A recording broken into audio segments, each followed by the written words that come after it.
Assalamualaikum warahmatullahi wabarakatuh. Perkenalkan, nama saya Novel Puja Prayitno, saya dari kelas 10.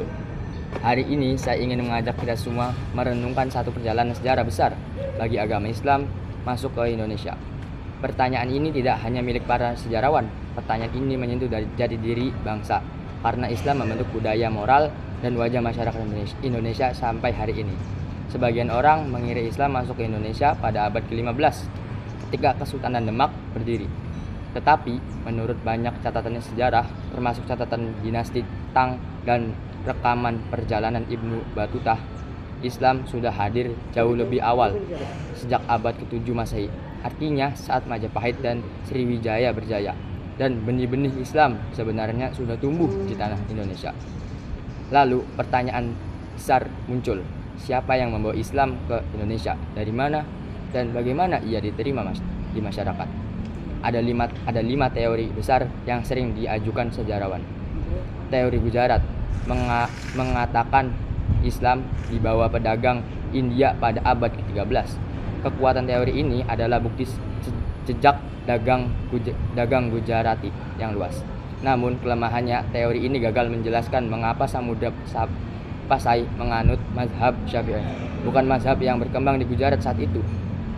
Teori Mekah yang ditemukan Buya Hamka menyatakan Islam datang langsung dari Arab sejak abad ke-7. Bukti mazhab Syafi'i dan permukiman pedagang Arab pendukung teori ini. Teori Persia menyoroti kesamaan tradisi seperti peringatan Asyura. Tetapi bukti ini tidak cukup kuat karena tradisi tersebut juga hidup luas di dunia Muslim selain Persia. Teori Cina menekankan peran Muslim Tiongkok terutama pada masa Cheng Ho, namun Pengcinaan nama dalam kronik Tiongkok belum cukup membuktikan bahwa para wali Jawa adalah etnis Cina. Terakhir, teori maritim menekankan kemampuan umat Islam menguasai jalur perdagangan laut sejak abad pertama Hijriah.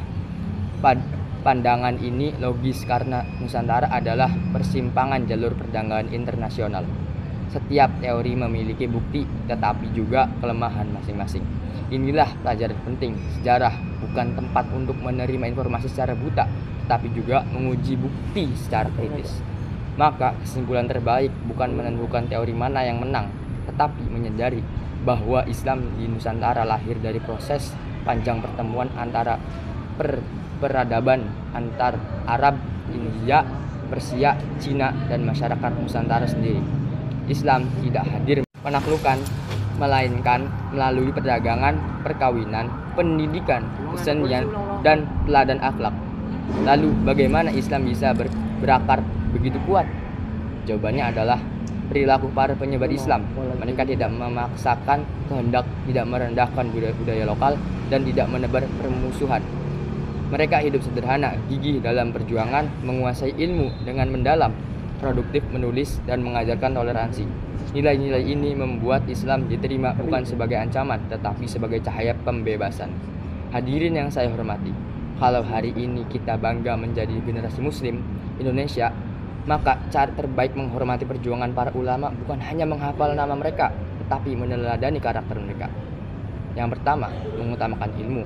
Yang kedua, menghormati perbedaan. Yang ketiga, berjuang dengan damai. Yang keempat, tidak berhenti berkarya. Dan yang lima, mengutamakan akhlak. Bangsa yang besar lahir dari generasi yang berilmu, bukan hanya generasi yang menghafal sejarah, tetapi belajar dari dirinya sendiri. Kurang lebihnya mohon maaf. Saya Novel Puja Prayitno. Wassalamualaikum warahmatullahi wabarakatuh.